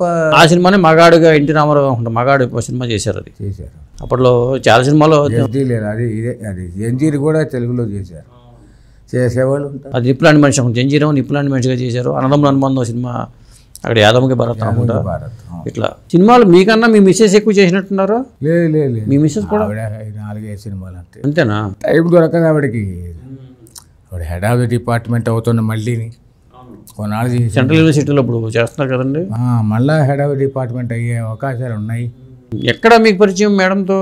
అవి ఒక 88లో ఎస్ఎన్ స్కూల్ పెట్టారు కదా, స్కూల్ ఆఫ్ పెర్ఫార్మింగ్ ఆర్ట్స్ పెట్టారు కదా, అక్కడ నేను థియేటర్లో చేరినాను, ఆవిడ డ్యాన్స్లో చేరారు, అక్కడ పరిచయం మాకు. సో మేము పెళ్లి చేసుకున్నాం. మరి ప్రేమ వివాహం అయితే పెద్దల అభ్యంతరాలు ఏమి రాలేదా? ఏమో రావు, పెద్దవాళ్ళం అయిపోయినాక మేము కూడా ఇద్దరం వాళ్ళకి చెప్పుకున్నాము, అయిపోయింది, సరే చేసుకుంటారు అన్నారు, అయిపోయింది. అప్పుడు ఎంత ఉదారంగా ఉండేవాళ్ళు 2 కుటుంబాలు వాళ్ళు. ఏమిటి సంపాదన, నువ్వు ఎలా చేస్తావు, మీరు ఎలా సర్వైవ్ అవుతారు, ఇవేమీ అడగలేదు, వాళ్ళు అడగలేదు, వీళ్ళు అడగల. ఓకే, వాళ్ళకి నమ్మకం ఉంది ఇద్దరు వీళ్ళు భవిష్యత్తులో బాగా సెటిల్ అవుతారు. సెటిల్ అయినాక మేడం గారు బ్యాక్గ్రౌండ్ ఏంటి అసలు? రామారావు గారి అమ్మాయి, గుడ్లవల్లేటి రామారావు గారి అమ్మాయి, జర్నలిస్ట్ కూతురు. ఆవిడ కోటి విమన్స్ కాలేజ్లో చదువుకున్నారు, బిఏ సాంస్క్రిట్లో గోల్డ్ మెడలిస్టు, ఆ తర్వాత మాస్టర్స్ డిగ్రీ ఇక్కడ డ్యాన్స్లో చేశారు. ఆరుద్ర గారు ఆవిడకి గైడెన్స్, పిహెచ్డికి గైడెన్స్. ఆరుద్ర గారు శిష్యురాలు ఆవిడ. సో చాలా రామలక్ష్మి గారు ఆరుద్ర గారు అంటేనే మరి నాటకాలు రాసింది, నాతో పాటు పరిచయం అయిన తర్వాత మనం కలిసి ప్రయాణం చేసేటప్పుడు నాటికలు రాసింది, చాలా మంచి పేరు సంపాదించుకుంది. ముల్లుబాయి కత్తి వచ్చి ఢామ్ ఢామ్ ఢామ్ అని పర్యావరణ పరిరక్షణ కోసం ఒక స్ట్రీట్ ప్లే తయారు చేస్తే దేశం అంతా, ఆంధ్రదేశం అంతా అన్ని మండలాల్లోనూ అన్ని జిల్లాల్లోనూ ఆవిడ నాటకం బాగా ప్రాచుర్యమైంది. ఇప్పుడు ఆ నాటకం హిందీలో ట్రాన్స్లేట్ చేసి ఢిల్లీలో టెక్స్ట్ బుక్గా పెట్టారు, ఇందిరాగాంధీ నేషనల్ యూనివర్సిటీ, ఓపెన్ యూనివర్సిటీలో. సో అంత టాలెంటెడ్ లేడీ ఆవిడ, మంచి రచయిత, అద్భుతమైనటువంటి కొరియోగ్రాఫరు, డ్యాన్సరు. మీకు ఒకే ఒక కూతురండి? ఒకటే పాప. ఓకే, పేరు మహతీనా? మహతి. ఇప్పుడు మీ పేరు భిక్షు అని ఎందుకు పెట్టుంటారు అసలు? భిక్షు అని పేర్లు ఉండవు కదా సాధారణంగా. నేను అవ్వేం అడగలేదుగా మా నాన్నని. నాన్నగారిని అడగ ఏమిటండి, ఏదో ప్రసాదం, సుబ్బారావు, కృష్ణమూర్తి, సుబ్రహ్మణ్యం ఏదో పెట్టుకుంటే ఇది ఏమిటి అని నేను అడగలేదు. కానీ నేను అవగతం చేసుకుంది ఏమిటంటే ఆయన ఎంఎన్ రాయ్ ప్రభావితుడు, అంబేద్కర్ గారు అంటే ఇష్టం ఆయనకి, హేతువాదము అదొకటి. ఇంకొక పక్కనేమో ఈ ఆదిశంకరాచార్యులు గారు అద్వైత. అంటే దేవుణ్ణి నమ్మేవాడు కదా మీ నాన్నగారు? ఇదే అన్నాడుగా నేను చెప్పాగా పొద్దున, నిన్ను నువ్వు నమ్మితే దేవుడు ఉన్నట్టే, నిన్ను నువ్వు నమ్మలేదనుకో దేవుడు లేడు. ఓకే, సింపుల్గా చెప్పాడు ఆయన. సో దివ్యత్వం అనేది ఒక శక్తి, అదొక రకమైనటువంటి కాన్సెప్ట్, అది తత్వం, అది అంతే తప్పితే దేవుడు ఉన్నాడు లేడు, వాడికి విభూతి పెట్టి, వాడికి దీపాలు పెట్టి, మన ఇంతంత లడ్డూలు తయారు చేసి మనం తిని, వాడికి చూపించి మనం తిని, ఆ బొమ్మకు చూపించి, ఇదంతా అనవసరం. అది తత్వం నేర్చుకోవాలి అంతేను. తాత్వికత కావాలి. నమ్మకమా కాదా అంటే నువ్వు ఒక తత్వాన్ని నమ్మితే ఆ తత్వంలోదే దేవుడు ఓకే అని మా నాన్నగారు చెప్పారు. ఆ తర్వాత ఆయనకి బౌద్ధిజం మీద ఇన్ఫ్లుయెన్స్ అవన్నీ ఉంటాము, పాలీ లాంగ్వేజ్లో ఉండేటువంటి లిటరేచర్ మీద పరిచయం ఉంటాము, ఆయనకి ఆ భిక్షు అనే పదం తెలంగాణలో కూడా పనిచేసినప్పుడు ఆయన ఈ భిక్షపతి అని పేరు ఉంటుంది. అవును, భిక్షపతి ఉంటుంది తెలంగాణ వైపు విలేజ్ల్లో. ఆయన అక్కడ ఉండేవాడు, జమీంద్ర గారి దగ్గర పనిచేసేవాడు. ఈ రజాకళ మూమెంట్ ముందు, రజాకళ మూమెంట్ రాగానే ఎక్కడి నుంచి మళ్ళీ తెనాలి వెళ్ళిపోయినాడు ఆయన. సో అక్కడ అసలు అర్థం సంస్కృత పండితుడు కాబట్టి భిక్షు అంటే ఆది భిక్షువు. ఆది భిక్షు వాడు నేది కోరేదని పాట రాశాడు రామశాస్త్రి గారు. అంటే శివుడి ప్రసాదము. శివుడు అనగానే దేవుడు అనుకో అక్కర్లేదు, శివతత్వమే దేవుడు. ఓకే. తర్వాత వైష్ణవ తత్వాలు. పూర్తి పేరేంటి? నందిరాజు జ్ఞానేశ్వర భిక్షు. జ్ఞానేశ్వర భిక్షు, మంచి అద్భుతమైన పేరు. ఇప్పుడు బాగుంటుంది. అప్పుడు అనే అంటానికే కష్టంగా ఉండేది. మా స్టూడెంట్గా ఉండేటప్పుడు జ్ఞానేశ్వర భిక్షు ఏమిటి అని వాళ్ళందరూ కదా, మాకు గోల భిక్షు భిక్షు అని అలవాటు అయిపోయింది. మిగతా వాళ్ళ పేర్లు ఏంటి? మీ బ్రదర్స్ పేర్లు? అందరి పేర్లు భిక్షు ఎండ్ అవుతుంది. అందరి పేరు భిక్షేనా?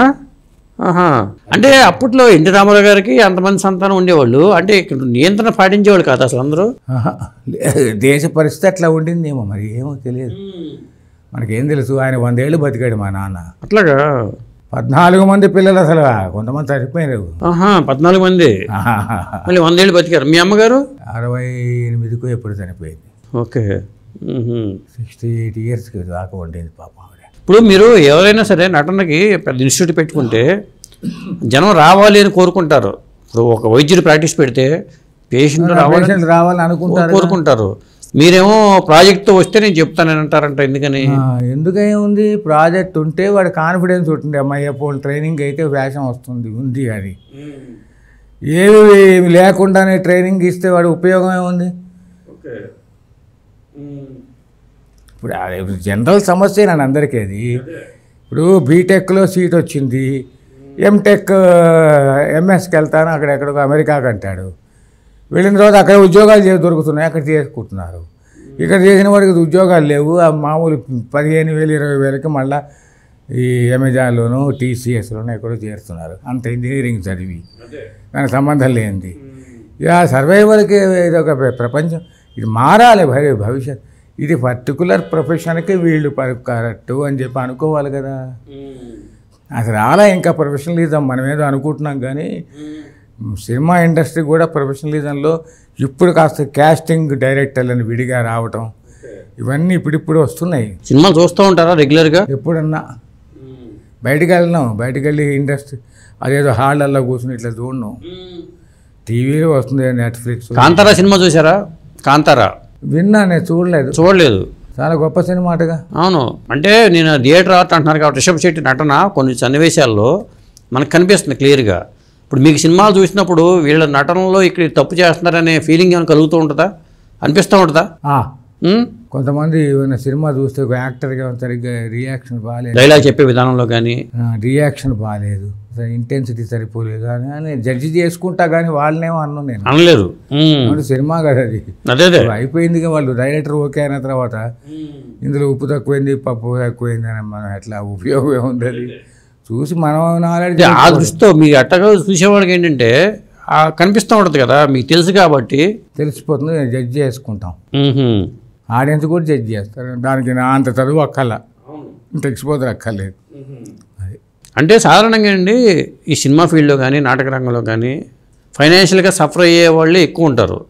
మీరు చక్కగా చూసుకుంటే మణికొండలో సొంత ఇల్లు బ్రహ్మాండంగా చక్కగా కట్టుకున్నారు. ఇంత సేఫ్ జోన్లోకి ఎలా వచ్చారు?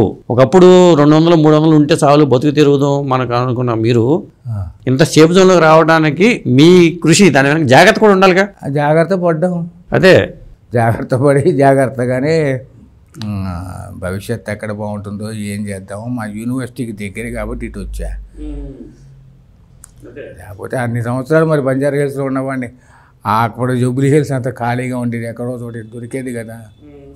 ఆలోచన రాలా, అవసరం వచ్చింది. ఇక్కడ ఇల్లు కొనుక్కోవాలని అవసరం ఎందుకు వచ్చింది? యూనివర్సిటీ క్వార్టర్స్ ఖాళీ చేయమన్నారు. వితిన్ 1 monthలో ఖాళీ చేయాలన్నారు. ఎందుకంటే వేరే కొత్త డాక్టర్లు వచ్చారు, ఆ డాక్టర్లకి రెసిడెన్షియల్ అకామిడేషన్ పెట్టాలి. వాళ్ళు ఇక్కడ ఉంటారు డాక్టర్లు, మీరు ఫ్యాకల్టీ కదా, పాఠం చెప్పి వెళ్ళిపోవచ్చు. So A house selected your house అంటే మీ క్వార్టరు, మీరు ఖాళీ చేయండి 1 monthలో అన్నారు. అప్పుడు నేను మొత్తం తిరిగి ఇక్కడ ఏదో ఇల్లు ఉంటే అది చేసేసుకున్నాను. అప్పుడు 12 లక్షలు పెట్టి కొన్నా. తర్వాత ఇది 10 ఏళ్ల క్రితం ఇది కొన్నా. దీని మీద కూడా లోన్ ఉంది. సడన్గా మొత్తం ఇట్లా ఏమీ లేదు. లోన్ లేకుండా ఉన్నాం అనుకోండి, ఏదేమైనా జాగ్రత్త పడటం అనేది మీలో మొదటి నుంచి ఉంది. అవసరం అదే అవసరం కాదు. నేను నాకు నా ప్రొఫెషన్కి స్పేస్ కావాలి. మీ భుక్తి కోసం 300 రూపాయలు ట్రైనింగ్ వెళ్ళారు, స్టైఫండ్ కోసం వెళ్ళారు, మీరు ట్రైనింగ్ భుక్తి కోసం వెళ్ళారు. ఇప్పుడు నిజంగా అది కూడా దొరకకపోతే సూసైడ్ చేసుకోవాలనే పరిస్థితి కూడా ఉంటుంది కదా. వచ్చింది నాకు. మీకు వచ్చింది? అది ఎప్పుడు నిరుద్యోగంగా ఉన్నప్పుడు, ఈ ట్రైనింగ్ అయినప్పుడు కాదు. ఆ నాటకాలు రాకముందు ఉద్యోగం కోసం ప్రయత్నాలు చేసేవాడిని నిరుద్యోగంగా ఉన్నప్పుడు. అప్పుడు చాలా స్ట్రగుల్ అవుతున్నాము. ఇంట్లోనేమో ఇంతమంది జనము, వాళ్ళందరికీ అన్నాలు వండటాలు ఇవన్నీ వాళ్ళకి కష్టం కదా. పేదరికంగా ఉండేది బాగా. లోవర్ మిడిల్ క్లాస్ కండిషన్ చాలామందికి అట్లాగే ఉండేది దేశంలో. రణగుణం ధ్వనిగా ఉంటుంది, ప్రశాంతత ఉండదు. అంతమంది ఒక పక్క ఏడుపులు, పెడబొబ్బలు, పిల్లలు, బట్టలు ఉండవు. పాపం ఆడవాళ్ళకి ఎంత ప్రాబ్లం, ఆడపిల్లలకి జాకెట్లు సరిగ్గా ఉండవు. ఎన్నో సమస్యలు వాళ్ళకి. వాళ్ళ సమస్యలు వాళ్ళ మీద మనం ఇక్కడ అడ్డంగా వాళ్ళకి అందుకని తిరుగుతూ ఉండేవాడిని బయట తిరుగుతూ. ఇక చనిపోదాం అనుకున్నారా? అనుకున్నా. అదేమి అందులో సిగ్గుపోయింది ఏమి లేదు. ఎంత ఏజ్ మీకు అప్పుడు? 19-20 ఏళ్ళు ఉంటాయి. చనిపోవడానికి మార్గాలు ఉంటాయి. ఉరేసుకుందామా, బస్ కింద పడదామా? రీసెర్చ్ ఏం చేయలే. అందరికీ రిసోర్స్ ట్యాంక్ బండి. ఆ ట్యాంక్ బండికి వెళ్ళి కూర్చుని ఆలోచించేసి గబక్కన కళ్ళు జమర్చినాయి. కాదులే, పనికిరాదు, వేస్ట్ ఇది. ఇంత సంవత్సరం అప్పుడు నాకు తట్టుకోలేకపోతాను. ఆ రైలింగ్ ఉంటుంది కదా, ఆ రైలింగ్ ఒకటి ఎక్కాను. కాలు ఇంకో దాంట్లో పెట్టా. అక్కడ దాకా వెళ్ళింది కాలు. ఇంకో కాలు ఇక్కడ పెట్టాను. ఇది 3వ రైలింగ్ అయితే చెయ్యి పట్టుకోవాలి, చెయ్యి పట్టుకొని 3వది అది. అక్కడి నుంచి దూకుదాం అనుకునే టైంకి భయం వేసింది. భయం వేసి మని వదిలేసి వెనక్కి వచ్చిన తర్వాత నేను ఇట్లా పట్టుకున్నాను. జారినా కింద పడిపోయేవాడిని కాదని చెప్పి మళ్ళీ గట్టిగా పట్టుకుని వెనక్కి వచ్చాను. ఏదైనా మన చేతిలోనే ఉంది. నా చేతిలోనే బతకాలన్నా పోవాలన్నా మన చేతిలోనే ఉంది అని అనుకున్న చిన్న వయసులో. నాకు ఇప్పటికీ ఆశ్చర్యం అది. అంటే నీకు కాన్షియస్ భలే జ్ఞానం ఇస్తుంది అని అర్థమైంది. కూర్చుని కాసేపు కళ్ళమ్మ నీళ్ళు పెట్టుకుని తుడుచుకొని గట్టిగా తిప్పుకొని ఏమవటం బయటకు వచ్చేసి, బయటకంటే ఆ మూడ్లోంచి బయటకు వచ్చేసి పనిలో పడ్డా. ఇదే పాయింట్ని, ఈ సూత్రాన్ని మీ స్టూడెంట్కి, మీ విద్యార్థులకు చెప్పొచ్చు కదా ఫస్ట్ పాయింట్గానే. ఎందుకు చెప్పటం? అది వాళ్ళకి అసలు ఆ సందర్భాన్ని అతను ఎంపతైజ్ చేసేటువంటి కండిషన్స్ ఉంటే వాళ్ళు ఎంపతైజ్ అవుతారు. మీరు ఎంపతైజ్ అయినారు. ఇప్పుడు వాళ్ళు కూడా, అబ్బాయి కూడా చిరునవ్వు నవ్వాడు నేను చెప్తుంటే, అమ్మని అమ్మానగానే. సో వాళ్ళకి అది అర్థమైంది. ఆ ఎంపతైజ్ అయినారు. ఆ ఎంపతి వచ్చిన కుర్రాడికి శుభ్రంగా స్ప్రే కొట్టుకుని ఇట్లా వచ్చేసి హీరోని నేను అని కూర్చున్న వాడికి ఇప్పుడు ఏంటంటే సూసైడు అని ఎట్లా చెప్తాం వాడికి? హీరో స్ప్రే చేసుకుని ఇట్లా మంచి బాడీ తోటి ఇలా అండంగా జుట్టు వేసుకుని ఇలాగా రాగానే నేను హీరోని అంటే సూసైడ్ ఏమిటంటే మొదలుపెట్టాను. వాడి పరిస్థితి ఏంటి? ఈడెవడా బాబు యాక్టింగ్ చెప్పమని వచ్చాడు పేరుకి. వాడికి అసలు ఎంపతైజ్ రాదు కదా, ఎంపతి రావాలి. మొత్తానికి ఆ సినిమా అనుభవాలని మీతో పంచుకున్నానండి. చాలా థ్యాంక్ యూ. చాలా విషయాలు చెప్పారు మీరు. అనేక విశేషాలు వ్యక్తిగతమైనవి కూడా అడిగారు. అదే చాలా థ్యాంక్ యూ అండి. నమస్కారం.